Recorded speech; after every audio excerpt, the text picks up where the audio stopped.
Content warnings can be found in the description. Previously on Tales Unwritten, the party engaged in an ill-fated fishing attempt, ran experiments with Maud's magical gun, and Karna wrestled with the guilt of having taken a life. After arriving at Forneau, the group strategized, Alex tried to understand his magical instability, and Karna learned he was now a messiah figure for some fauni before promptly collapsing due to exhaustion. The next morning, they all ventured out into the dangerous wilds of Forneau.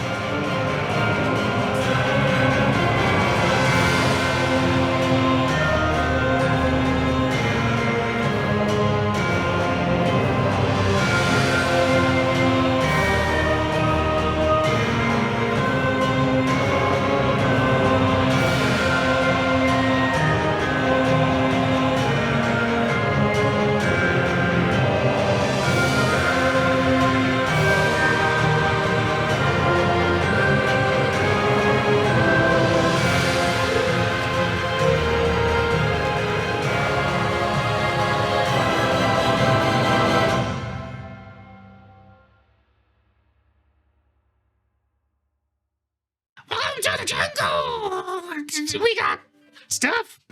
What we don't have is inspiration tokens. If you're wondering, the Pope died 2 days ago. Pope update. We don't have a new Pope He's yet. currently in a glass box in public so that people can look at his corpse. He's a popesicle. Apparently, they're going to leave that glass box out for 3 days, I guess hoping for like a prince to come and kiss him awake again. Aw, love that for him. Love is love. Didn't know the resurrection ritual was so f***y. He's allowed. We're going to have to censor that. I know you're allowed. Everyone who's queer in the room, say the F slur right now. say the Italian one that the Pope liked to say in his honor. In his honor, he loved that What word. was it? Exactly why I didn't say it, or I would have.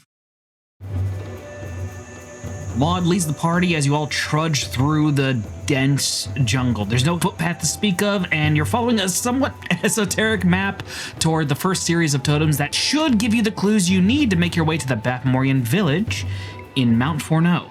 So, we're going to do a thing. Every single day, A thing. one of you, and I think you should rotate, will be rolling a d4 to see what the weather looks like. Oh my god. Now, the first day that you guys are traveling, you get to roll with advantage. Second day, you will also roll with advantage. Third day, you're going to roll straight. And then the fourth day onward, you're going to roll with disadvantage. Okay. So basically, the risk of a storm coming in will get greater as time goes on. Okay. So, which one of you would like to roll with advantage first to see what the weather's going to be like? I did roll that d4 when we arrived, so not it. Go for it, Maud. Okay. It's you and Chloe. That was a 1. All right, let's hope we get it better than that one. That was a 2. 2. Seeing as you are not going to be taking that one, it is not storming. The one is what you don't want. Okay. Sick. It is a little cloudy today, but you know that keeps it from being, I think, really hot. It's still like a little muggy now, but it could be muggy and also really hot. So it's a little cooler of a day. You got a bit of a breeze coming in. So with a cool breeze on your back urging you onward, you push through the leaves and vines in what you believe to be the right general direction. You walk past trees with jagged palm leaves, huge smooth-barked trees stretching 50 feet in the air, and all manner of living things that you all find pretty unfamiliar. Ring-tailed lemurs, their huge bright eyes peering down from the tree branches. Flying foxes occasionally fly by. Giant megabats with dog-like faces. They're kind of cute. They tend to eat fruits and pants. The fruits and pants. They eat fruit, they eat pants. Guard your pants, everyone. I eat ass. Here. I eat fruit. Let's roll a perception check. Have they eaten your pants? They ate the pants I right off. hope I'd have perception advantage if my pants are not like on. No, they're real sneaky. Oh no. Where are your pants? Oh god. All my d20s are cursed. It's 3. 3. Okay, they don't take the pants you have on. That'd be ridiculous. but one does fly in, and like you have a little bit of pant leg sticking out of your backpack for some reason, and it just sort of snatches it and leaves. My pants! Pants would be a rarity here. The Fawnee don't wear them. Like a seagull I and a commit to fry. clubs. Anyway, they tend to eat fruits and plants, and sometimes they steal your pants. they're gonna nest with it. A lot of them are like the size of a normal megabat, but like some of them are also like every once in a while you see like a really big one. You can like hear the flap of their wings as they fly above, and they're like sort of trailed by smaller ones. And you see some carnivorous plants that draw in insects with sweet-smelling nectar, only to close up behind them and trap them as they're slowly digested. How do you guys think you guys treated the food situation? I'd say, like, we would take some emergency rations in case we can't forage for anything. Some, like a pound for each person, do you think? Like a day's worth? Yeah, like, just in case of emergency, in case we can't, like, forage for some food or, like, find some, non-poisonous berries and things like that. Yeah, if you guys each have a pound of food on you, then you at least can account for a day in which you can't forage for food. But the goal will be to get what you can off the land if it's available. Yeah. Okay, just a good situation to make everybody aware of. So that would be you guys would have taken 11 pounds of food then. Each person holding their own pound. Gritty can pack mule it. Actually, Gritty might be willing to. He just like be like a pack mule for people. 11 pounds is fine. He's not struggling. Honestly, of anybody to pack mule it might be Commander Tremont. We might use him as a workhorse. That might be, and he'll just like, sure, yeah, I don't mind. Yeah, so he has a bag with a bunch of supplies on it. Yeah, and like it's nothing to him. He's used to wearing armor that's like 50 pounds at least. So how are you passing the time as you trudge through the jungle? Karna would probably be hanging closer to his niece and his uncle, just keeping an eye on people. So you're keeping an eye on Cassie. Let me roll for. Okay, she's feeling a little trepidatious. Like you can tell she's a little nervous. She's trying not to look it, but she's failing not to look it to you. Every time there's like any sudden sound, she's, first time out in the wilds like this, I take it. Yeah, I mostly use the roads on the way to the Blossomwood, and then on the way back, I found that circus, so I didn't really have to travel in the wilds a lot. They are dangerous. You're right to be worried and keeping your head on a swivel. Good. I'm glad. Okay. Yeah, he's not going to sugarcoat it. Yeah. Like, he's seen people die. Like, he's seen people get eaten. It makes sense for him to want her to be aware of danger, not be overwhelmed by it, but be aware. Yeah. And she's not overwhelmed. So, what about you two? How are you, like, sort of? Alex would be bringing up the rear to keep an eye on anything trying to follow the group or attack from the rear. But also every maybe a few hundred steps, he would make a mark on a tree that would kind of signal a way back to the cave and the rest of the fauna, just so we don't get hopelessly lost. Okay. What kind of mark? Just a... It would be a slash, but the orientation of the slash would actually give an idea of the direction to the previous marker. So just a little code for yourself. Yeah, because Would you communicate that to them in case you guys got separated? Yeah, I'd let Maud know, and it'd probably just pass down the whole line from front to back, because Maud would be in the front. Yeah, Maud's definitely leading from the front. Yeah. Yeah, Maud's in the front. I'm imagining the hillbillies are kind of around Tremont, keeping him secure. Karna would be somewhere in the middle of the pack with Cassie. Tremont would definitely try to hang back to be closer to where Alex is. So you don't have to do anything. So with you'd probably that. be tailing him. Yeah, so you wouldn't have to do anything with that. He would feel more comfortable being in a position to do something if anything jumped out again. And I would be uncomfortable with him there. So perfect. And I imagine Chloe and Fergus would probably be up towards where Maud is, considering that they are more familiar with nature and the island itself. Mm-hmm. Yeah, Chloe would definitely also be like helping Maud navigate. Should Chloe be able to give Maud the help action to? I think she should. Well, like two people who have like two compatible skills helping navigate. I think you should roll with advantage on survival to work stuff out. Maud's been very distracted by Commander Tremont being there and being behind her, so she's been like navigating, but also just looking backwards at him, and then just keeps going. And can you roll stealth for me? See how well you're hiding that. Sure. I think performance actually, because this is kind of a charisma thing, and Maud's bad at social cues. It should be performance. I went from a +6 to a +0. So 13 + 0, so 13. Okay. I think he's like sort of, well, actually, she wouldn't be trying to hide it though. So he's also pretty far back in the pack too. I was in that one. So his depth of perception is fucked now. He is not adjusted to. He's usually extremely perceptive, but he's now down an eye. So, and that has actually also nerfed a little bit of his stats going forward. you kind of got a powerful ally who's less powerful now. I took a bit of the fight out of him. Yeah. So he doesn't pick up on it at all. And also he's keeping his one eye on Alex. Like he's also doing this. Let's see how well he hides it so badly because he has to if he has to turn all the way tries around. to do it with his, realizes, oh, I don't have an eye there. And then it's over his right. It's very obvious that he's trying to keep an eye on you and make sure you're still there. Every time he does it, it's a very obvious like head shift away from his sometimes foot. it's Maud doesn't know anything about the situation except that he is Alex's dad, and she has found that out from just being on the ship with him. So she's like, obviously, like, you know, has a history with like bad parents, and so she doesn't like this guy. And also he tried to like choke out a woman in front of her. So she's very biased. Yeah, she's like, why are we bringing this asshole? I have to keep a lot of responsibility has been put on her at once, where it's like, you have to lead, and also this guy that you fucking hate and you don't know anything about is behind you. And it's also like, it's probably like re-traumatizing on a couple levels. She's going back into the wilds, a place she decided to leave at the same time she decided to leave her abusive family situation. Yes. And also a bad parent is here. And also her sister is like in the circus somewhere. And yeah, you just got the bad news about your sister in the first circus a few days ago. Yeah, so there's a lot of anxiety going on right now. Go ahead and roll survival. That'd just be a d20 plus your survival skill. +5. Wow. Yeah, no, that's why you're leading.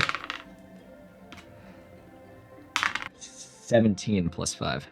All right, over 20. That's that. Then you're doing a great job. As you're feeling that anxiety, but you're still able to like keep a good eye out. You're still able to be focused. Chloe's able to help, and like you come across your first Baphomorian totem. Like Maud was able to sort of get there pretty fast. As you guys approach it, you see it's carved out of stone. It's got a giant multi-horned goat-like head at the top, and along the sides are just general carvings of symbols and shapes that you don't quite understand.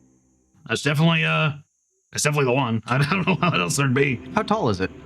I think it goes up a good like 15 feet. And the symbols there are hard to decipher, but Curious knows it does contain clues for what direction to walk in next. Karna would wander up to it and start examining it, looking at these symbols and seeing what he can make of them. Alex would help. He's Okay. also interested as the group kind of huddles around the totem. So which one of you wants to take the lead on that? Because that'll determine. I feel like Alex would defer to Karna since this is much more, even if it's Balmorian, it's Fawny culture, which Alex would hope that you're a bit more versed in than he is. I mean, these guys separated thousands of years ago. So while there is a core relation, it has diverged greatly. See, now, intellectually, Alex may know that, but at the same time, you know, like... I'm just giving you that information. Yeah, no, I understand, but it's at the same time, Alex may be just a little bit racist there. That's fine. I'll take the roll with advantage on that since I'm not exhausted and just like looking for any like symbols that you might be able to interpret as you know, general shapes and then trying to fill in the blanks. Yeah, Maud's been leading, but then as soon as they find the totem, you know, both Alex and Karna are kind of like on it, so she's like, Lord! In we go. Good thing there is an advantage there. So that is a modified 20. Modified 20? Okay. You notice that eventually that like there's a series of like vertical lines, and then there's only one set of lines that sort of tends to point in a direction, and they like sort of flow in one direction when they meet in the middle. And so where they meet in the middle, you work out that's where to go. Karna just kind of like feels around like like kind of tracing the carvings with his fingers, maybe brushing away some moss or whatever that might have grown on there. And oh look, there's like a flow to them. Seems to lead upward that direction. Maybe if we can find the apex of this hill, somebody might be able to climb a tree and we can get a good idea of where we are. You think the skull on Fergus's map may be visible from that sort of vantage point? Possibly, unless it's also eaten by jungle. Now, you got here about halfway through the day. Some of the hillbillies note that they're getting kind of hungry and they'd like to grab something to eat.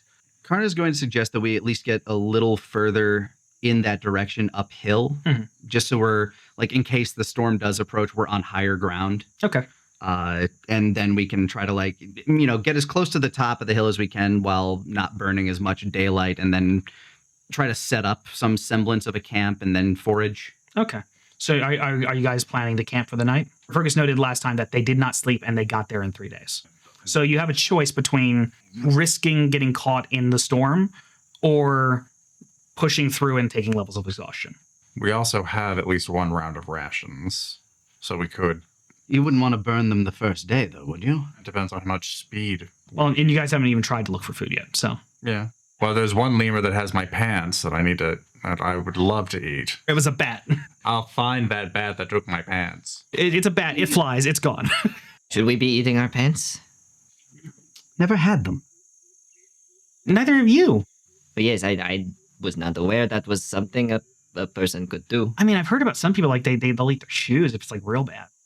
Well, you can boil them. I mean, they're made of leather. I suddenly realized that of the people here, only 2 of us have pants on. Do I have pants? I can't see my character. You do not. No, you've never had pants. I've never had pants. I've never had pants. Furries don't wear pants.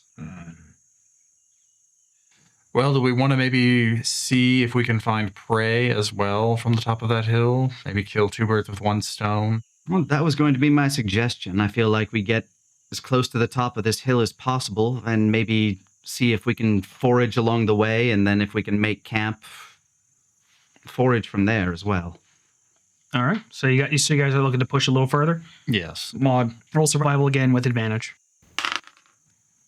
Yep. 13 plus 5. 18. 18? All right. It's not going too badly so far. So yeah, after another, let's say 3 hours, you guys feel like you've hit the apex of the first sort of major hill. Okay, we can set up here for now and decide whether or not we wish to sleep for the evening, but Karna looks around for like the tallest tree that might peak above the line.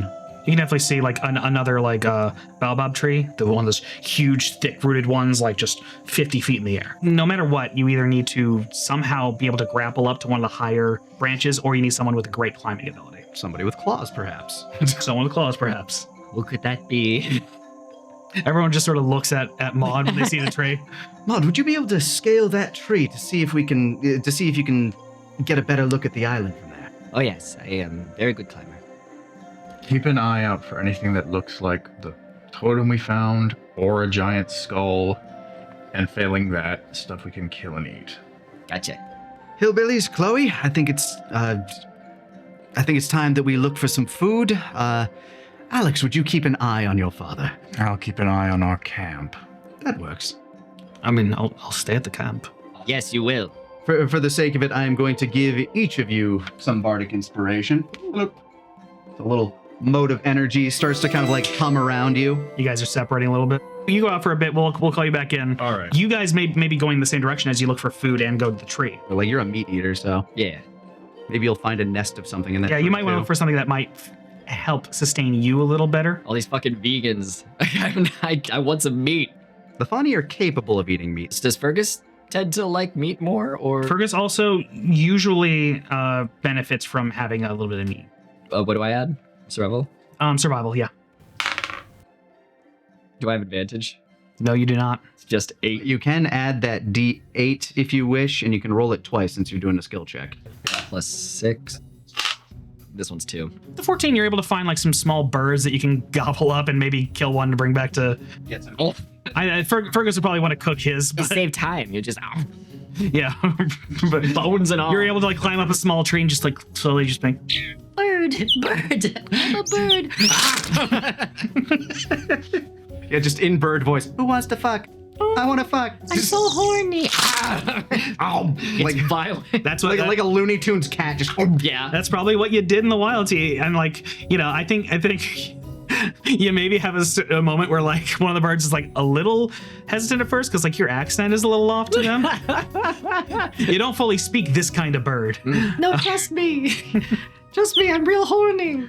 Eventually they shrug and like, well, I'm horny too, and then you eat them. Idiot. Small birds are not that smart. So Yeah. that said, would you like Chloe to roll to forge some food for the Lonnie folks? Yeah, like her and the hillbillies like are just foraging together. I'm like that. I'm allowing you to use Chloe's modifier, which she would have +4 to this. Okay, well. 11 plus 4, that's 15. You guys are able to find bright yellow, orange, green gradient sort of fruit. Then when you taste it, you're like, oh, this is remarkably sweet. This is delectable. That can keep you guys going for a while. We come back to we'll eventually come back to camp with like a bushel of mangoes. And I also realized you also, I think you're able to get a few small birds, like a little handful of small birds, like after a while. Am I just grabbing these baby birds and breaking their necks and putting them in a pile? Are I'm you? imagining you found like a nest. Yeah. No, I'm doing it one at a time. I'm just breaking their necks and just. Yeah, maybe you found like you found a mama bird, broke her neck, and then saw eggs there, and like, ooh, Oh, sick. so they can Get cook the up some eggs later. I just have a fucked up pile of stuff. It's a multi-generational omelet. Yeah. And I was gonna say, since you guys both had decent rolls for that, you guys didn't have to go too far from each other for this. So you can like follow Maud as she goes to climb the tree if you like. Yeah, we'll be kind of like basically we'll be looking for mangoes in the area as Maud starts scaling the tree. I imagine she finds the birds in the tree, maybe, so that 2 birds, 1. And that, yeah, maybe those would be very safe trees to hide out in, and so they would not be ready for a Shopper to just suddenly be climbing it, going bird. Yeah, fucked up. So why don't you roll athletics for me? Sure. 9 + 4. 13. It's much more difficult than you expected to really get your claws in there. So you have to like kind of take it one step at a time, like mountain climbing. So it takes you like good 45 minutes to get up there, which is still great time for like 40 to 50 feet in the air, but longer than you expected. It is starting to get darker outside. So, but you're able to get to the top of the tree and survey the area. Perception check. 16. You see a lot of trees for one, but you're actually able to see the giant skull Oh, poking out above the tree line. there's the fucked like up later big on. skull. It looks to you like a full day away, based on your trip so far. It's bigger than you probably thought it was. Like I just noted how these trees are 50 feet tall. So This is bigger. this is bigger than that. Huh. You see, as well as that, every once in a while you see trees shifting out there, implying that there's something fairly large ahead of you. Can't tell what it is. You can't even hear a noise from it just yet, but you do see its movement. Is it between us and the skull or beyond the skull? At the moment, it seems to be beyond the skull, and I think that's the most you can see at the moment. It takes another 45 minutes to climb back down. By the time you get down, it'll be nightfall. By that point, like at least the hillbillies would have gone back to camp to set up, like, try to set up like a You'll fire. send them back. All right. Well, then that said, we'll come back to when Maud gets down after we cover what happens with Alex. Fair enough. So why don't you guys go out and send Quinn in? All right. So everybody but you, Tremont, and Fergus have well, and we didn't mention Cassie, so I guess Cassie's also here. Have gone out to forage for food. I guess roll survival for setting up camp. Which one of these D20 have not betrayed me? Okay, 17. You do a perfectly fine job setting up camp. Your dad just sort of, looks on non-judgmentally, just hands in shackles, not really able to do much. Just trying to restrain him. They'll say, no, it's buck up. No, I think with the 17, he's just like, yeah, you're doing what you need to do. You don't need help from me. You can never make a campfire that will impress your father. That is the universal rule. I don't think he's impressed, but he doesn't have a problem with it. There we go. And like your dad didn't do a lot of survivalist stuff. He did a lot of going to war and having tents and then a lot of desk work for 20 years. Yeah, the fires were made for him. And Fergus also like just takes a moment to take a breather because he's getting up there. So this trip is taking a lot out of him. He's like, ugh. Okay. Looks at Tremont awkwardly. Oh, for the love of God, to break this silence. Alex is trying to start the fire, and he just looks over the small stack of wood and just loose wood they found to Cassie, and just have any experience using any sort of power to expedite this?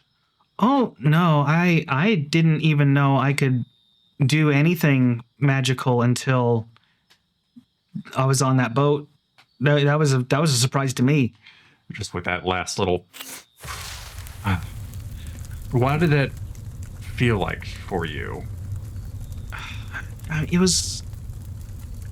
I kind of just knew I had to do something, and I felt like playing a song would somehow help.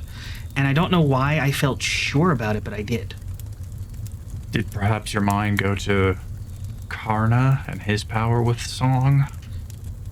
Yeah, I think that was part of it. Like I knew Uncle Karna could do that, and in that moment, like just something in me felt like if I do it right now, I can do it too.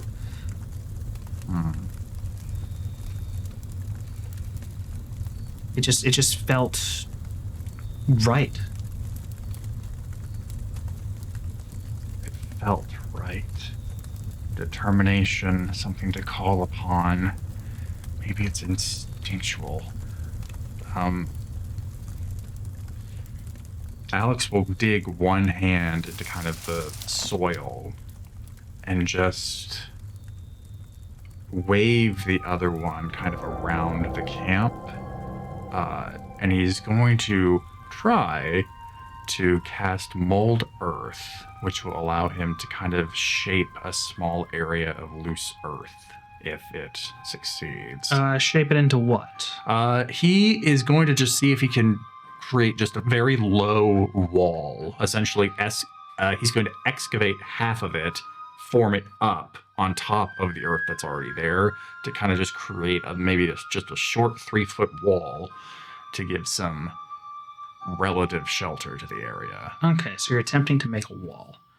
Go ahead and roll me a d6. 6. You feel just sort of calm. You feel sort of serene. Everything feels like it's as it should be. And then suddenly, blue flames start to surround you in a 10-foot radius, like a blue wall of flames. Cassie's also inside the wall. It's like, oh! I just start trying to beat out the flames that are within reach.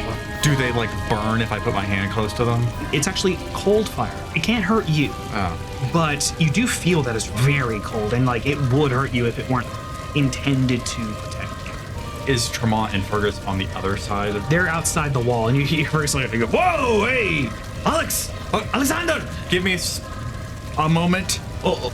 And I suck in my breath and just try to suppress the feeling. Okay, roll a wisdom check. Let's make it wisdom. +0, so 6. You have no ability to shut it down. It's just sort of still there. We're fine, but don't cross the fire. Oh, you're all right? I look at Cassie. Are you okay? I mean, are we in danger? I don't think we should cross the fire either, but I think I tried to protect us. I think it's still trying to do that, but not how I wanted it to do. Okay. No, yeah. I mean, if you think we're safe, then we're fine. I think. Okay. I'm not sure what to do now because I've already tried to make it stop. Do you just wait? Yeah. Okay. So Alex will stand up. Is it 10 feet high? Or is it 10 foot? It's 10 foot radius around you. Okay. Let's say it's around 6 feet high. Okay, so he'll stand up, so they might be able to see the top of his head and just go, oh, okay, they're not burning alive. But he's just gonna stand there and just... The hell did you do? I don't know. I'm working on it. I think. Okay. It's fine, son. We'll just wait this out. After around 10 minutes, it dissipates.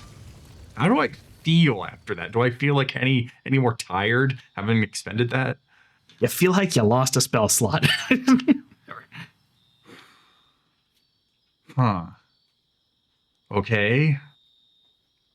Unexpected. I'll keep that in mind. He tries to just remember everything that went into that. What he tried to do, what kind of feeling he had.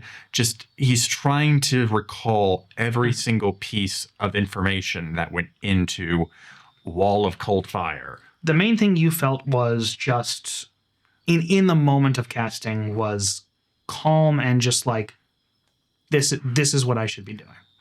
This is fine. You're surrounded by fire thinking, this is fine. Everything is fine.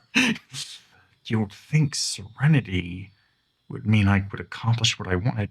I did accomplish what I wanted, but not how I thought.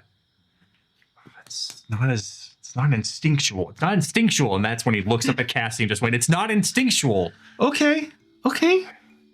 I don't know any good songs. Is that what I need to do now? I don't know a lot about magic, but I don't think that's your thing. I think you're right, because I don't think so either. But it's just not something.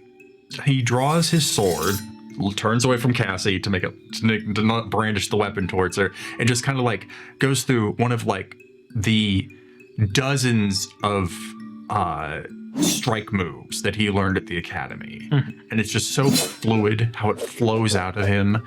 And as he sheathes the sword again, it's that felt right. But just calling on my power doesn't anymore. Well, if you can't call on the same thing anymore, doesn't that make sense? But I'm not trying to call on the same thing. I think. Well, but you don't know what you're calling on. Yes, and then the hag told me to be careful what I called on because I don't know what to respond. Hey, no, we don't call her that. She was very rude to me. I don't care. I didn't want to say granny. She's the elder. Okay, the elder said I should be careful on what I call on because I don't know what would respond. I'm trying not to call on anything, or at least something in me. I don't know. I don't know. You don't know how to call on you, do you? Because if you could, you would have been doing that. You never learned how to do that. Well, you only learned how to call on what's her Fora's energy, right? Yeah, and I had the sap to focus on. So if you're trying to call on your own energy, but you've never learned how, maybe you're calling on other things. But I felt something there. Something overtook me. But was that from outside? Because I felt calm. You would think if you felt calm that whatever you wanted to do, you do. Well, how did you feel when you called on the other, like the gold energy that you did? That was Fora. Yeah, how did that make you feel? Powerful. Okay. And every time? Yeah, like when you're the instrument of something you believe is greater than yourself, but trying to accomplish your same goal, you just feel stronger, powerful, exultant. I don't know if that's the right word. Greater than yourself, bigger, stronger. But you didn't feel that this time. No, I felt calm. But I thought if I'm not supposed to, I don't want to call on Fora's power, so I thought if I would feel calm, then evoking the power would be simple. But, well, it's a power you don't know, right? I guess. Like, something happened. You can't just decide to speak another language, right? Orkeamasu? I don't know. I just made that. You just said nonsense. Yeah. So no, but then you can't again, do that. What are languages in the first place? Something, noises we decided had meaning. Yeah. So they have to have meaning for it to be language. So that was nonsense. I guess. If we stuck with the metaphor, would you say I kind of have to find the right meaning now? I guess. Or just you have to learn to know. You have to know what you're trying to say. That's a guess. I don't know anything about It magic. sounds as good as any of the advice I've gotten so far. But I need to be able to do this again. Just hitting stuff with my sword isn't working. Well, it isn't working as well as it should, especially if we have to deal with a crazy island with crazy storms. I feel like I need to be able to have magic again. That could help. Yeah. Especially if it can do stuff like this, and he just gestures to where the fire was. Mm-hmm. Tremont, just from a distance, just goes, I think you're doing great, son. It's too much? Do I need to... I'll back off. I'll... I don't know why you're here. And Alex just suddenly turns for Tremont. Like, we had a thing. I felt like that was it. You get me here. I didn't want you to die, but then they knocked you out and I didn't know what to do. And it's just... I was silencing the one person who would... I don't want to hear about what you're doing with Mora. I didn't have any idea what was happening. I didn't want anyone else to die. She would have talked. That's all. And now she will. There's something I felt when I sat alone and renounced Fora for good. And when that happened, this formed in my hand. And I thought it represented the light. A light we all have inside. Some hidden, some on their sleeves. And I wanted to protect that. Perhaps even bring it out of others. And when I thought that this formed in my hand, that must mean something. But now, I can't call upon any sort of power. I don't know what I'm doing, and it doesn't help that the person I was trying to prove this to is here in front of me and making me feel like I'm never good enough. I never said you were never good enough. You didn't have to. Whether it's you being a commander of a garrison or here as a prisoner looking me in the face, I don't feel good enough. I don't feel like I'm the thing I want to be, whether it was a great apostle in the pontificate or a great defender of the hidden light that's inside. You're just making me feel, even if you were doing the wrong thing, you were doing it well. Now I'm doing what I think is the right thing, and I'm sucking at it. Well, I'm sorry I make you feel that way. For what it's worth, I think it's better to fail at doing the right thing than succeed at doing the wrong thing.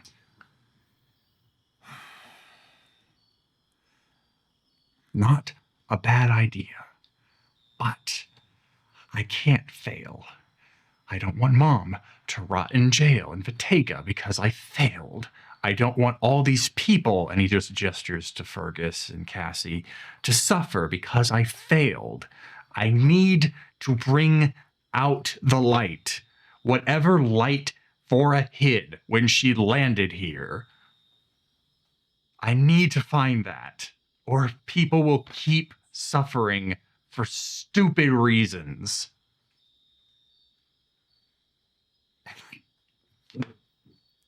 Want magic to do that, because I don't think swinging my sword is going to help. I think that abjurat that came with me was going to fucking kill me if I didn't have the same power I need. And now Moria is going to tell them that all this is happening. So yes, they're going to bear down on us, which is why I need to get these Fawnies safe. I need everyone to hold up in Forneau, but also I need to go out and go back to Bottega and feel free mother. Got so much shit to sort out. But I just want to cast a goddamn spell. Just sits down in front of the fire and stares at it. If something comes here, just yell, I'll help kill it. Stares at the fire. All right, kid. By the time mods come down the tree, it's become nightfall. The hillbillies come back with some fruits. First, they found some mangoes for folks to eat, and then a little while after that, Chloe and Karna and Maud get back as well. Maud is sucking on an egg like a freak. She hasn't cracked it yet. She likes the feel. She wants to feel it roll around her mouth, and then it eventually crack. But Fergus like, so you're gonna keep that one, right? You can't have this one. I don't want it. Okay. Because The other eggs we can like cook up and have like a decent little meal. Do you need protein to survive? Because Yes, I do. Yeah.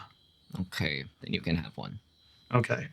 And like I see there's also like a few small birds here. All necks all broken, huh? Mm-hmm. Every single one. Mm. Did you have a good time? A little. Oh, what'd you see out there? Oh yeah, there's a big fucked up skull. I saw that from the map. It is bigger than I thought. Oh. Oh, and there was some trees moving like beyond the skull. Might be a what did Fergus say? Big fucker. There might be a big fucker out there. So there's a big fucker out there in the woods. I don't like big fuckers. Big no fuckers offense, are- Tremont. It can be dangerous. Tremont's just like shrugs. Don't. So, miss anything while we were gone? Alex has been, ever since you walked back in, Alex has just been staring at the fire. Cassie just sort of looks at you just to see if she should say anything, because you kind of had a mental breakdown in front of her. Karna tosses you a mango.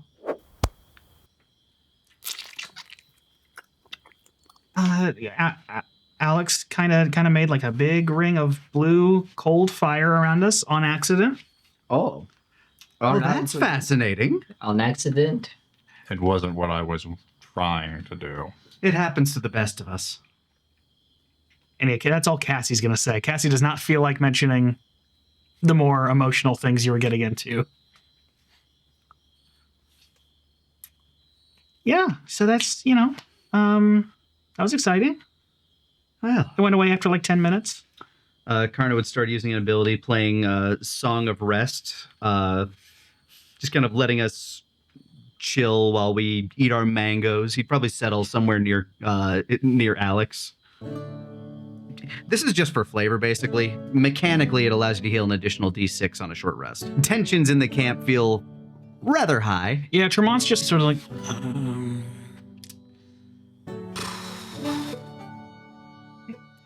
Maud's going to disperse the protein to people who need it, and she like goes to like give Tremont an egg, and like she doesn't want to like drop it on the ground because she doesn't want it to accidentally break or something. But she's kind of just like, oh, oh. If you don't want to give me food, then don't. Just take it, whatever. Okay. Thank you. Tremont looks at his raw egg real quick and is just like, all right. Haven't sucked eggs in a while. Freak. Okay. and then Maud crunches and swallows her egg in her mouth. Fergus is gonna take his and and Alex doesn't actually fry them up. So what's the plan? Do we want to rest here for the evening, or do we wish to... How big was that skull? Perhaps better question. Does it look like we could perhaps shelter inside it? I guess it kind of looked like that. It was very big. Based on what you told me, it's about another day's journey, though. Then it might be better to rest here and then aim to camp in the skull next time for shelter. If it's something that pokes out above the canopy, I can imagine it would be a good defense against any storms. But that also means that it's probably a place that many things shelter. But we've now heard that the trees move. I'm pretty sure that's due to the aforementioned big fucker. Big fucker. I don't know, what does everybody else think? Fergus looks up and is just like, I think my thing is just I don't want to be caught in those storms. I've seen what they look like while hiding in a cave. I don't want to be in one. So continuing onward would better benefit us. Yeah, and if a storm does come, I'd rather hide inside a giant skull than try to hide under a tree or something. Oh. With some marching rations, I think that settles it then. We should probably continue onward, eh? Let's snuff this fire. We'll continue downhill and keep going until morale is low enough that we probably, somewhere between here and the skull maybe, we'll have to actually stop to really rest. Okay. So because Chloe's helping you, Maud, you're going to roll a survival check straight. Otherwise, it would have been with disadvantage. Okay, cool. As it's getting dark. Nat 20. Nat Yo, 20. there we Okay. go. You are able to see in the dark very well. it's not a big issue for you, and you're able to you're doing a much better job than you did inside the tunnel in book 1, where you're just like, look out for that. Because now that you're in the front, it's actually helpful for you to point out. No one step on the roots. Except maybe you. Who can't see because he does not have dark vision. Yeah, don't tell him. And it's down an eye. It will be funny. I gotta imagine we'd have torches. I think at Yeah. the very least, Alex in the back would have a torch because otherwise You have torches, and it like, you know, around 10 feet around you guys, it'll give you some visibility, but it gets a little quieter at night, but you're still like chirps of some bugs. Every once in a while you hear like a little hiss in the forest. You don't know what it is, but you hear it. And can everyone here roll a perception check? Yeah, go ahead. Just perception check. at 1. Nat 1? 22. 9. 9. Does Mod get any bonuses for having night vision, or is this like a sound or other sense? Yeah, we can have you roll with advantage. Go ahead. Ooh. So that was a 16 plus 3. 19. Okay. So you both are able to notice this, but Karna, you see it first. A sort of glowing orange object in a tree. First, I'm going to ask, does he just try to make out what that orange glow is? I mean, he'd be perceiving it. He'd probably like tap whoever's closest to him on like the shoulder and just kind of point up to it.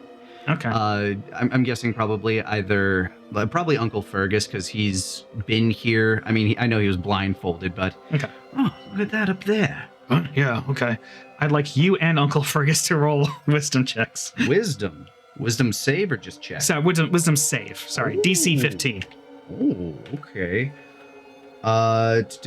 Is this a magical effect? Yes. Okay, because my innate ability gives me advantage on saves for that. So good thing, because that was a 2.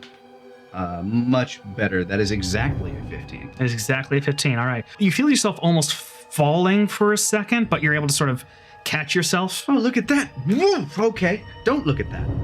As you turn to Fergus, you realize he's already looked at it, and he's just sort of transfixed. Just sort of staring at it. And what you realize after looking away was a single giant eye on a sort of strange owl-like creature. You even notice the second little glow sort of near its feet. We got some strange fauna. Don't look directly in its eye. And I kind of like point off in a direction to not look. So I'm going to need each of you to roll wisdom save to actually not look. Could that be with advantage, since I'm telling them directly That could be with not advantage, to look? but that can be with advantage. But like, it's one of those things where like you tell someone not to look at something. Where? Don't think about pink elephants. I guess Mod also saw it. Modified 20. Great. Mod successfully does not look at the. There is not something in the tree. Okay, 21. 21. All right, you three are the only people who are now not caught looking at the eyes of this creature. Oh, God. All of the other fauna and also Tremont are just sort of staring now. Well, that did not work. No, I said there is nothing in the tree. How far away do you think it is? About 10 feet. Do I hear it aggressively moving at all? No, it's just staying still, it's just staring, but you do see it sort of bristling like this, and then just goes. That thing. Horrific. Why don't you guys roll another perception check now? Everyone roll straight. 16. 11. 17. You two are able to sort of catch some sort of like low booming coming towards you, as maybe Maud is more distracted by why are you all doing this? What is happening? Son of a bitch. Alex is going to, because I have to see it to do this, and this is already a big fucking throw of the dice, pun not intended. He's going to look back up towards where the orange glow is, at least in his peripheral vision, and just shout as he holds his amulet up to his throat and tries to cast command, first level spell. Blink! Okay, just a wisdom. Wisdom saving throw has to meet or beat a 13. Just barely meets that, so its eyes are still glued, unblinking. As you use command, you do feel a sort of very familiar feeling rush over your body, and that sort of gripping around your heart returns for just the briefest moment as you cast it. It dissipates in a moment, but you definitely feel like you've called upon the exact same power you've called upon before. Even just from looking at the picture, I can't stop looking at its eye. Oh no! Jesse didn't do a good roll. Maud did. Then what Karna is going to do is the sound of the rustling coming from the same direction as this creature sitting in the tree? It's coming from sort of behind you. Behind us. Yeah, behind everyone who is facing the creature. I am going to yell behind us as in front of us, and I am going to cast Thunderclap. It needs to make a Constitution saving throw. Unfortunately, it got a modified 20. It doesn't take any damage. I guess for reference, the tree takes 8 damage.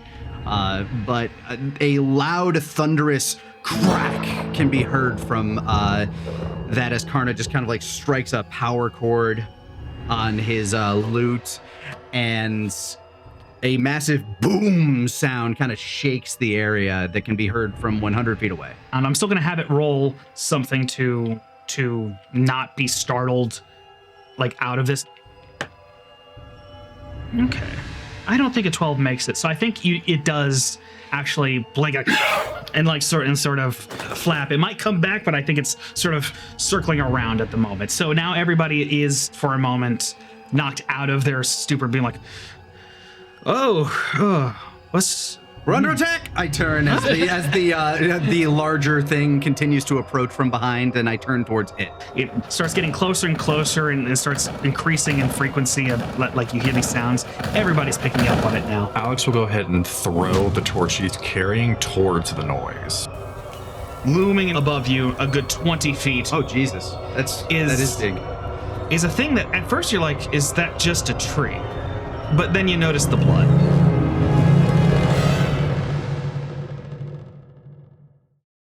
What the fuck was that? Jimmy Advertisements here to tell you that if you want that monster for yourself, the Tales Unwritten Patreon will allow you to put the monster in your Dungeons and Dragons game. All you gotta do is sign up to the Patreon for $5 and you'll get it. YouTube members will also get it.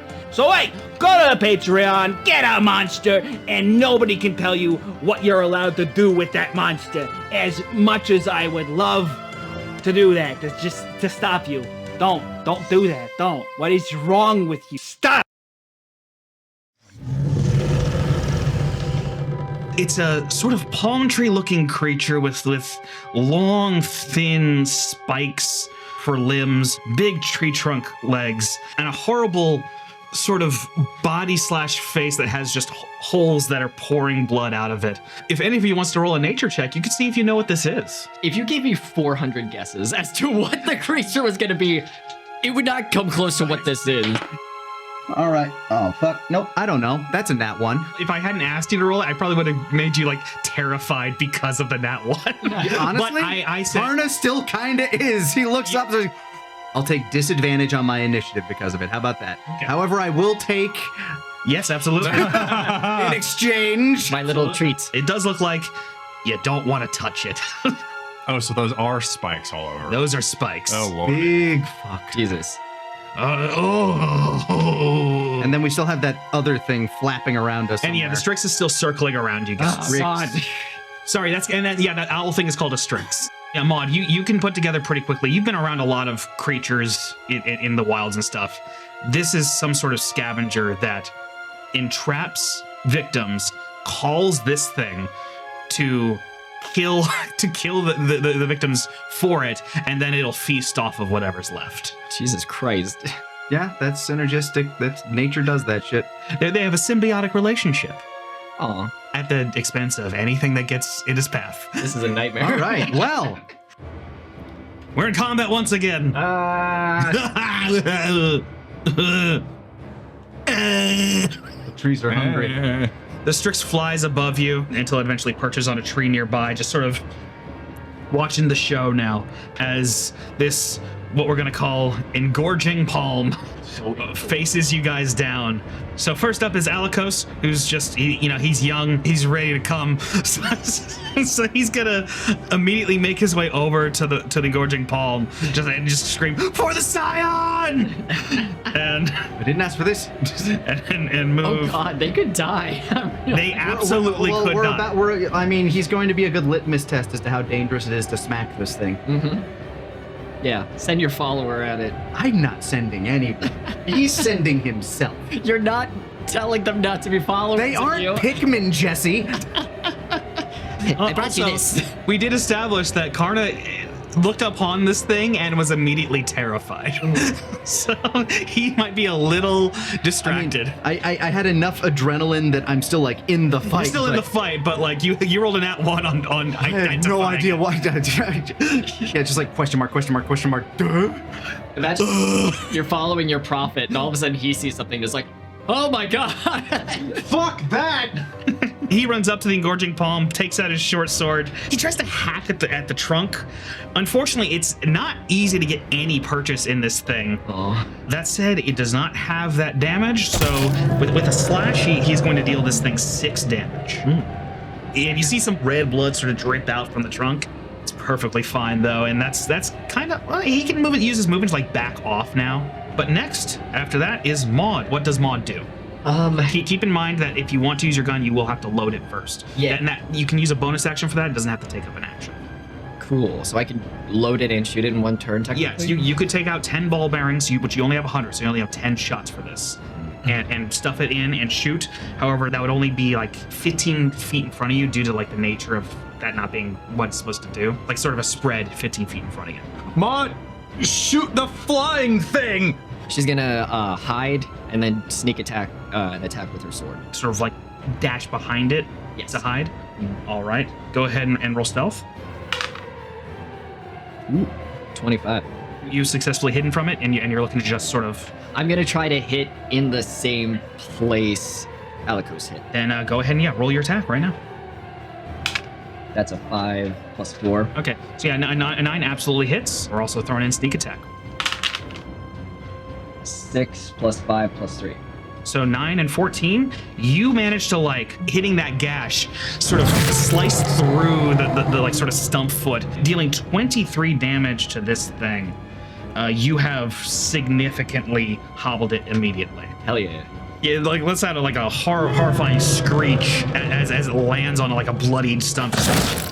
Maud has just mentally caught up with what Alex was saying, but she's also horrified at what she's just done. Like she's like focused, did that, and then was like, what? And Alex just sees the limb fall and like, never mind, you're good. She's full of adrenaline. Perry's turn. Perry's the big hillbilly. Unless anyone else has any other orders, he's gonna Letting them show their worth. All right, he's gonna go over to the other leg, saying what Maud and Alikos have achieved. He runs up, he pulls out his short sword and just starts hacking away at the other stump now, knowing that is a successful tactic. Ripple its limbs. All right, that is another 6 damage as he just sort of hacks at it like chopping down a tree. It's having a bad time immediately. It expected coming at paralyzed victims, Right. And instead it's an entire group of active people with weapons. It just looks up at the owl like, you bitch. Nico is going to follow everybody else's lead. Follow the leader. And just hack at that exact same gash. If that's working, we're all gonna do that. Yeah. We're all gonna get laid. Dining on tree meat. Technically, we're allowed to eat this. I mean, it's plant. However, with a nat 1, I think he's gonna swing wildly and potentially hit Perry. Oh no! No, Nico, you can read. You're the most educated. He deals 3 damage to Perry on accident, accidentally like sort of slicing at Perry's leg. Ah! Oh, sorry. Oh no. Next is Tremont's turn. Which one has the accent, by the way? Nico, Perry, or Alikos? Alikos has the hick accent. He's the first one who started throwing it. I should have had him had a hick accent when he yelled for the Scion. For the Scion! It's just goofy. He's just gonna be goofy now. The Scion? Which one heals? Tremont can't really do much right now because if he touches that thing, all he's going to do is harm himself because it's covered in spikes. So Do it. I think for now he's going to hold off on taking an action. Maybe even hold his action to see if he gets an opportunity to do something. Has anybody else who's been doing melee been getting hurt by the spikes? Everyone's been attacking with swords. Oh. I know technically if you're attacking with melee, but you have a fucking sword in your hand and you're not getting hit by the spikes. And Tremont also, his hands are still bound, right? Good thing none Yeah. of us are monks. Yeah, exactly. Next is the Stryx, who I think is going to actually fly at Karna's face for you to catch its eye. Go ahead and roll dex with advantage. With advantage, that is a wisdom save 22. What do you do to avoid? Maybe it's not even that I avoid the eyeball, but I see it flying in, and just through sheer fortitude and magical, like the magic in my very blood, I'm able to resist it. And yeah, you know, you got a 22, so I'll allow like just sort of like looking at the eye and just being like, what? Blink, bitch. With that having failed, it's going to fly back to its perch. It is actually your turn, so you can do whatever you want. I'm going to make a quick wisdom check for myself because I want to use my magic offensively, but there's a bit inside of me that just doesn't want to do that to living creatures. Sure thing. As you do this, you also just hear Sunder being like, put me in, coach! I want to kill something! I made it over the 10. I look at the creature as it's flying away, knowing that it is aggressively trying to put everybody in this situation that I care about in harm, and I'm going to cast Shatter at level 3. So it needs to make a Constitution saving throw. I don't think a 6 would do it. Yeah, 4d8 thunder damage as it's trying to fly away from me. All right, yeah, I'm gonna go for it. Shabaya. 21 as a loud thundering boom kind of emanates from right where it's flying. I'm gonna say you catch it just before it actually lands on its perch, and it just bursts like a balloon filled with blood. Those bloody feathers just sort of drift down in front of you. Karna just looks down at his loot real quick. Okay. That's just what I can do. I can do that. I look around, seeing Alex ready to charge in and attack. Will fill you with a bit of bardic inspiration. Which is now a D8. Mod seeing that would, The tail's kind of meaty, so the tail like flops down as bloody feathers drift in front of you. Fucked up forest. And that, honestly, that was what I was hoping would happen when you did that. I was like, that is the funniest thing that could possibly happen with Karna in his current mental state. Okay. I hate the fucked up forest. Alikos is right in view line of that and just sees that and goes, all hail the Scion! A new era of fawning is beginning! As the tree's like, We make people explode now! That's our thing! no, we don't. That's not. That is. I am very much not happy with that. Followers of the Scion! Do not misuse my words. Our violent and vengeful god. Violent and vengeful savior. A new era begins! The Scion. The Scion! All right, so next is Alexander's turn. Not knowing how to deal with any of that, Alex, it looked like he was bringing out his dagger to maybe use against the owl creature, but now that it's exploded, it just blew he switches out for his short sword and brings that out. He's already brought down the pixie tech shield and just looks back at Tremont and says, "Stay here, don't move." And he's gonna start running towards the palm. And Be careful! as he does that, he just like, any fire is good fire, and he just runs the short sword across his amulet as he tries to cast Searing Smite on the blade. Okay, go ahead and roll a D8. I'm not using inspiration, but just because Karna gave me this dice and it's what encouraged me to run forward, I'm good gonna dice. roll it. 4. As you come towards it, looking to damage this thing, you feel like burning rage enter your body, flowing through all of your veins and out towards your weapon. You've ended up casting Reckless Attack.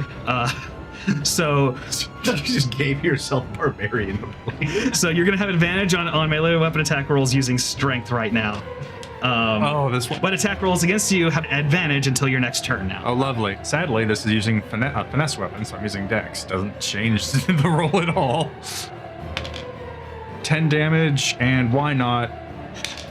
for thunder damage. And then runs his short sword up the still standing leg, kind of like he was feeling like he was trying to send fire up it with his searing smite, but since that whiffed, he's going to still follow through with the motion as he just drags it up the creature's leg. It almost feels like as if your attack extends forward to meet the leg. Like your sword isn't extending, but the attack is. And you just diagonally slice through that thing's leg. Now it's just sort of hobbling as it just lands in a blaze of like blood splatters on everybody and around. Maud, you get a blood right on your face. Alex, how are you like recovering from that burst of rage? I immediately, just all the mango in me falls out. What about the egg? Is the egg stay? There might be some egg in there. It's all yellow now.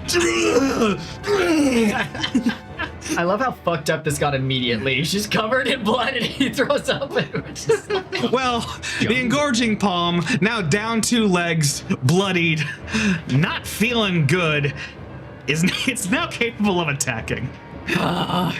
And it can't leave, so It can't really leave. Its walk speed was already 20. Now it's 10. Hobbling on its arms. why won't you die? has to do that walk from Freaks. So it's going to, having just been attacked by Alex, it's going to attempt to bring out one of its horrible thin spear of a limb and attempt to stab into Alex. 13 damage. Or what this one's gonna be. You take 20 damage as it spears its limb directly into you. It spears directly into Alex's abdomen, just coming out the other side. Maud, once again, just right in front of you, horror's happening. All at once. Karna looks horrified. Alex! I think it will actually, though, after doing that, attempt to move away, because why wouldn't you? Am I still like attached to it? Now, this will. Is he considered grappled at this point? I think you might be traveling with it. I mean, its arms are barbed. Yeah, so it's like right in you right now. So I think you're coming with it. Yeah, so he's just, Alex just holding his. So it's going to move 10 feet away from everyone here. Karna, for everybody that has a reaction on that thing, would yell, "Sever the limb!" Yeah, and so yeah, every person here, which I think is 2 of the hillbillies and Maud, has that attack opportunity right now. So why don't you roll first? Yeah. There's 7 total. The hillbillies are also going to get their hits off, and one of them crit. Perry, the big guy, manages to cut off the arm and keep it from moving. Perry manages to sort of stick into it a bit to keep from going further. And then Maud, how do you finish off this creature? She's gonna jump up and stab it in its horrible mouth hole, I think. Just into the mouth hole? Just like Blood just starts pouring down, like into your face in like a little geyser. It's Evil Dead 2. Just Yeah, you burst something inside its body that was holding all the blood inside it. So it just like blasts into your face. Maud is fucking drenched in blood. And that would be the end of that combat encounter. I just out of curiosity, is its blood like human blood, or is it more like sap? It 100% smells like blood. Oh, lovely. It smelled like blood this whole time. Karna would rush over to Alex. Someone get this thing out of me. Chloe! I will assist her in the medicine check, because not only do we have to get that out of him, we need to make sure he doesn't bleed out while doing it. As they're working on him, he's going to try and use his lay on hands feature to help them heal him. Wait for it to be pulled out. That would be awkward. Yeah. It's okay. Just breathe. Hard to. It's right on the bottom of my lung. Yes, I know. But breathe, though. In, out. Come on, it'll be over soon. Just push. She got a 22. She takes out one of her arrows and just sort of like uses it to like quickly and carefully take off the stuff that would harm you coming out the other end. And then is able to sort of dress your wound as best she can. And I hand you a healing potion. Yeah, drink this. We'll get you food later. Alex is up to 23, so I think that heals over the wound. He's not going to bleed out more, but he's still going to be wounded for the foreseeable future until you guys can do something more substantial for him. And you'll find actually that your father's been here the whole time, just sort of like keeping you upright. He's going to give you the help action on that. So you're going to roll a d4 first.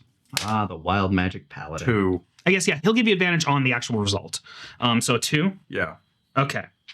No, he'll give you advantage on that, actually. You don't want that one. Another 2. So as your dad sort of like holds on to you, With his bound hands. Hold on. I got this. the way he's going to help you actually is you feel sort of an icy coldness just sort of grip your body. And you feel for a moment just fear and then nothing. You just feel empty for a moment. But after that moment, you're going to roll a d12. Oh, goody. 2. As that feeling fades, you do feel your father's grip loosen a little bit as you take 2 health from him and give it to yourself forcefully. The good news is he's got plenty to spare. He's totally fine. Even if you had gotten a crit, he would have been totally fine. But Man's still a wall. But you did just forcefully take someone else's life force, and you know that that's what happened. And I think he knows as well. An awkward. He just stares at his dad. And he just sort of stares back, just almost like a little scared. I didn't mean that. I know. We're going to figure this out. Can I lie down now? And yeah, you guys have a call to make here because you haven't made it to the skull yet, but clearly one of you's injured. While this is happening after the medical check, Karna would have coordinated with the hillbillies to kind of sever the palm fronds and try to craft, I guess, a gurney of sorts. But as you cut off the palm fronds, you do notice that blood drains from the parts you cut off. Like every single piece of this thing is powered by blood. Well, so am I. Just like Aren't we all? I think I would roll survival for that, but you get the help action with the hillbillies being there. Sounds good. Help with advantage is a 24. Okay, then you guys create an oddly comfortable gurney. Like as you get laid down in it, it's actually it feels nice and soft. Actually, Here you go. Let's roll you onto here. Is this? it actually kind of feels like a waterbed. Is this all my blood? Oh. You did not drain it, but I think it's actually slightly more comfortable with like the sloshing blood inside the palm fronds. The, like kind of warm. oddly engorged palm fronds. Just have them wrapped around 2 nearly straight sticks. I'm still picturing Maud just standing there, just covered in viscera. Cassie actually goes to walk over to Maud, just like, "Hey, Maud, are you okay? Do you need help?" I'm fine. Okay. Is there anywhere I could wash up? Maybe make a survival check, see if you can hear a river or something. Yeah, go. Yeah, I think that's a good call. Ooh. 16 plus 5, so 21. Then yes, you're able to locate a very nearby river. Maud's gonna dunk her face in the water and wash off the sticky, dried blood that is now coating her entire body. Mm-hmm. Maud, would you like to let your friends know that you found a source of water? There's fucking water in the fucked up forest. It's over here. You doing okay? I'm great. Everything's fine. I love the forest. I love coming back to the forest. Well, this is a jungle. Yeah, I know. Sorry, this is bedtime. It's not your fault. I'm sorry. I'm a little on edge. That's okay. I think we're all on edge. Is Holocaust okay? Yeah, I'm fine. Sorry, I saw you get hit. I was hoping you were all right. Okay. Oh no, I wasn't hit. Oh, who did Nico hit? Was it Perry? Yeah, it was Perry. Perry, are you okay? Everybody forgets about Perry. We went through a lot together. Yeah, and then you forgot who I was. Oh. It's okay, though. It's okay if you're a little out of it. Your father would choose to be near your face just to keep an eye on how you're doing. Don't watch me sleep. Don't watch me sleep. All right, so you guys are going to camp for the night here. You filled canteens from the stream. Sounds about right. Now, Okay. the tricky part is we didn't gather any of the herbs and stuff that I needed to help me sleep, so I need to make a wisdom save in order to actually sleep. So we'll also have to take shifts to keep watch to make sure that nothing ambushes us at night. So, given the fact that Karna is very restless, Alex needs to sleep the most, so he'll probably sleep through the whole night, being the wounded person. Karna would volunteer for first shift. All right, so you're going to take first watch. Go ahead and let's call it perception. 16 plus 5, 21. Every once in a while you hear some rustling, but like nothing nothing predatory. Okay. For tonight, you guys remain undisturbed. Okay, then I'll try to make my wisdom check after I probably like one of the hillbillies would be next in the rotation shift. Let's see how I do wisdom. Oh my god, I sleep like a fucking baby. Snoring. Snoring! Wisdom check would be 21 for that. So Awesome. I managed to sleep. Yeah, I just kind of like lay back, my neck against like the kind of like root of a tree. Just kind of close my eyes and drift off to the sounds of large insects and night birds. Yeah. I feel like Maud might have to roll in order to sleep because she's like so wired from the what has things just she's happened. seen today. Yeah. Go ahead and make the same wisdom check I do then. Sure. Yeah. What is that's just a We can share the load here. Share the load. 9. Plus your wisdom. Oh, do you have no wisdom? It's just 1. So a 10? No. 9 total. I'm doing math on my own. Wow, Jesse's doing math. You're doing math in your head, and it's confusing me. Yeah. I'm different this season. Jesse's built different. Maud's locked in this season, and so is Jesse. Locked in. We're both locked in. Me and Jesse have meds for our ADHD now. Yeah. It's different now. Life is different. Tales Unwritten, medicated and in charge. Well, unfortunately, though, Maud does not sleep well with a 9, I think. How do you think Maud has trouble sleeping? What is that? She's still wet from the river. She's still damp. Yeah, she was drenched in blood, then she was drenched in water, and then she's damp and trying to wring out her tail, and then she lays down because Karna's taking first watch, and she's just like, I don't know if I'm sleeping tonight. Like I'm just gonna But like Maud just sort of like she floated in the river, just sort of yes, exactly the same floating in the the exact river. same expression. I'm just gonna try to close my eyes and see if rest comes. And then it's just morning and she hasn't really slept. Yeah. Like maybe an hour. She rolls on her side, rolls on her back, rolls on her other side. Gritty's there. She rolls on her side. Like just no real sleep. Gritty's sleeping like a baby. Yeah, Gritty. Oh yeah, so glad Gritty's sleeping. But he leaves his hand out just in case. Just in case, and she ignores it. And just keeps Does she staring. ignore it or does she not even notice? You know what? Yeah, she'd notice that it's out, but wouldn't think it's for her at all. What a weird way to sleep. Yeah, that All right. And Alex. So he just falls asleep. Okay, so you're not 100% in the morning, but you're feeling much better. Like, whatever Karna and Chloe did to help you through the night did its work. Now we have to roll for weather. You do. One of you now. I want you guys to rotate. So I think it is your turn, right? Yeah. 3. 3. Okay. The other so one was a 1. it's a little bit humid, but it's a sunny day. The overcast clouds disappeared overnight, and it looks like you're gonna have clear skies all day. We get up, make sure canteens are full, and I just bring the gurney with us just in case. But I guess you can fold it, drain the blood, fold it up a bit more. I can walk again.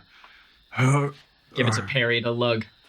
Or Tremont. That said, but before you guys move on, okay, I'm gonna have everybody here roll a d20. 2. 11. 6. Karna, even though you got really good sleep, you still take a level of exhaustion. Still feel kind of tired. Don't remember my dreams last night. And Maud would take exhaustion just from not sleeping. Yeah, you also take a level of exhaustion, which means for today you're going to be rolling with disadvantage on all skill checks. Any skill check you make, including all the survival we're doing to get through the day, is going to be made with disadvantage. However, because Chloe has been helping you, she's been giving you advantage. Now you just roll straight. So it's just gonna be one roll. Math. While we're walking, even though it's going to be a disadvantage, I'm going to kind of like do a medicine check on myself to check for bug bites, like large mosquito bites and things like that, to see if that's what's fatiguing me. Yeah. 12. 12. Okay. Then I think you do notice something. You feel like a sort of like, not a bug bite. It's a sort of squirming in your gut. I think I ate a parasite. What? Chloe is immediately like, sorry? You did what? My stomach, it's churning oddly, like something's in there. Okay, and she's gonna make her own check on you now. Let's say she rolls with advantage Sure, because you got a good roll, a decent roll before. I'm at least able to describe what's happening to me, so Well, not much better. Gotcha. that puts it up to a 10, which means she's like, okay, what do we do? What do we do with this? I'm not familiar with any of the creatures out here. I don't. I'm gonna keep an eye on it. I'm keeping an eye on you. I'm gonna give it some thought, and we'll have her roll again at the end of the day to see if she can work out what's going on and how to help. All right. In the meanwhile, we should continue onward. Oh. Yeah. As you guys do, I'm gonna need Maud to roll a normal survival check. What? Survival, right? Yep. 15. 15. Okay. So you guys are moving slower today, which makes a lot of sense. One of you injured, two of you exhausted. As you're walking, though, you are finding you are really thirsty. You need, you also realize you woke up really dehydrated, too. You just thought that was normal waking up dehydrated, but... I'm used to cottonmouth, but not like this. I drink more water. Yeah, and you're finding a lot of dry mouth. You really need to hydrate a lot.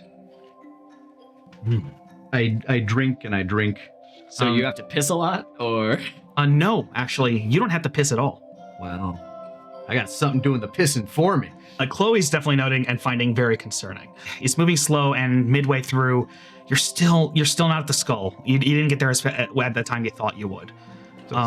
You're sort of, your timing's off, so now you're not sure how long it's going to take. And you're finding that you need to look for food again. All right, I think we need to break here. I need more water, first of all. And yeah, you need to find another source of water now, too. Because you're probably out. Someone else can share with you, and that'll probably last you guys for a while, but... Why have you been drinking so much? I'm just really thirsty, and... Does that feel... the feeling in my stomach is still there, right? Yeah. And let me fix the lights. I didn't get the lights right. We gotta go back. I always do this. We'll redo the scene. No, we already do it. I'll just live with my mistakes.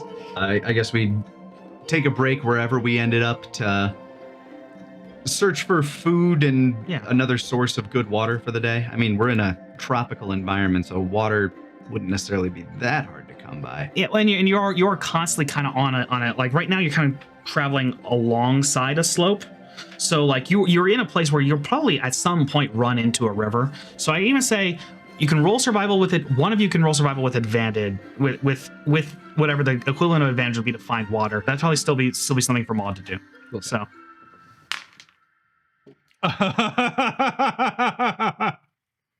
I'm so sorry.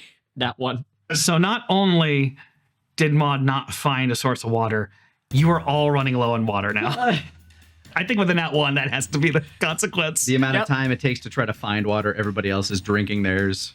But Perry's drinking his own piss at this point. Karna has no piss to drink. Not a drop of piss Do you to think drink. so lowly of the hillbillies? I don't, just Perry. But Perry's just a big old guy. He's just And he's a big old guy drinking his own piss now. He's apparently. also smart, all right? You gotta drink your own piss at some point. But Maud is exhausted. She's looking around. She's she's trudging through, and then she just fucking gives up because it's been 45 minutes, and she just walks back to them and is like, I cannot. I'm sorry. I haven't not found any water. Everyone just sort of Blood on the gurney is drinkable. I don't know for a fact, but that thing looked like it drank other things' blood. You'd probably get a disease. Everything is drinkable. I It's think just one of us already got to that point. I don't think we want more people with diseases. We're gonna have to drink our own urine. Does Maud drink her own urine? Yes. Roll survival.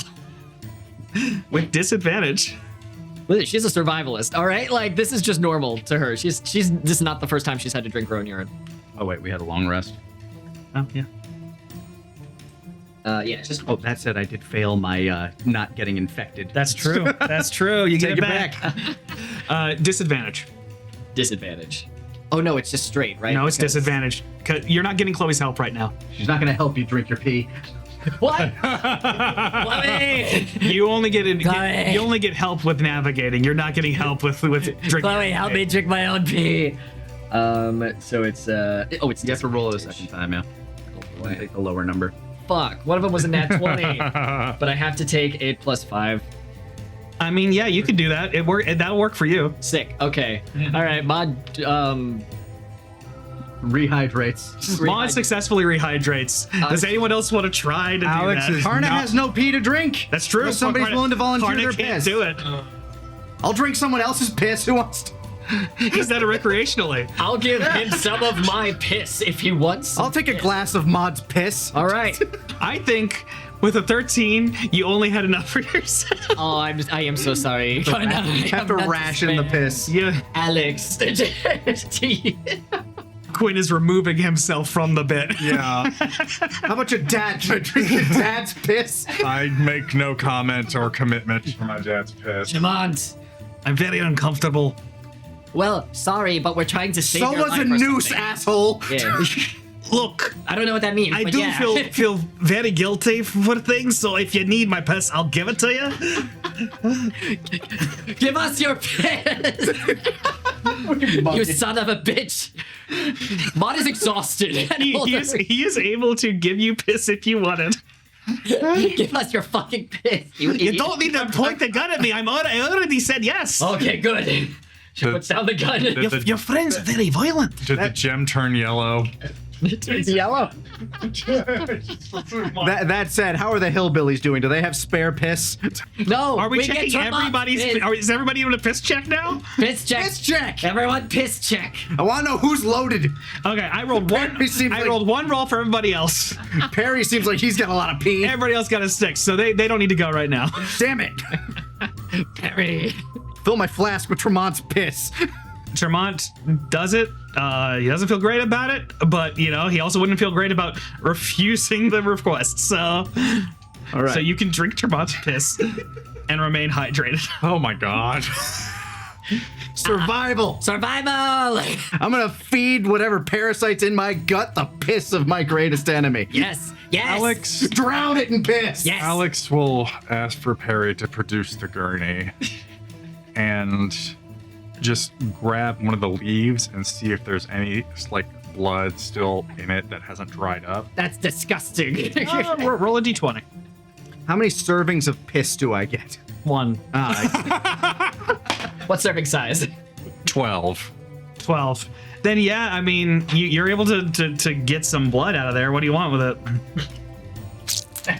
I believe and my faith will keep me strong. Mod just looks at him like he's disgusting. Your faith in you have no idea. My faith in myself. This god that I'm slowly Level figuring 3 out. paladins are immune to disease. Okay. Yeah. All right, yeah. So I guess that's fair. It doesn't taste good. You definitely makes you retch. You should probably make a constitution save to not puke. Yeah, I think so. Yeah, that's not disease. That's just You could have been having piss this whole time. I'm just saying. 9. yeah. I think you retch and you just can't keep it down. It doesn't even get into your gut. So like, just like Oh no. god, why is it still warm? And now you don't even have any water to wash it out with. I'm just drinking your dad's piss out of a jug. Yeah, just a wine glass of your dad's piss. Gobble it. Because we're in a jungle. This is what travel in D&D was missing. I think I'm ready to die now. No casualties. We are going. We're finding the stupid skull. We are going to all survive. You guys haven't even looked for food yet. Oh fuck. Mod, make a 1 roll survival check for food. We're all surviving. Wait, no, these trees, we're in a jungle. They must have some form of moisture in them. I'll just start driving my short sword into the tree. All right, as you do that, Mod's looking for food. 6 plus 5.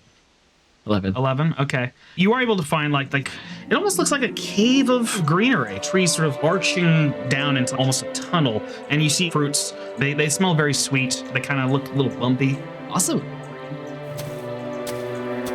Yeah, Mod collects all that fruit. As you can get in there, a vine lashes out from within the tunnel and grabs you and starts dragging you inward. As you guys definitely hear Maud screaming for help, she starts getting dragged into just a dark tunnel that you start to realize smells like death. Somebody help!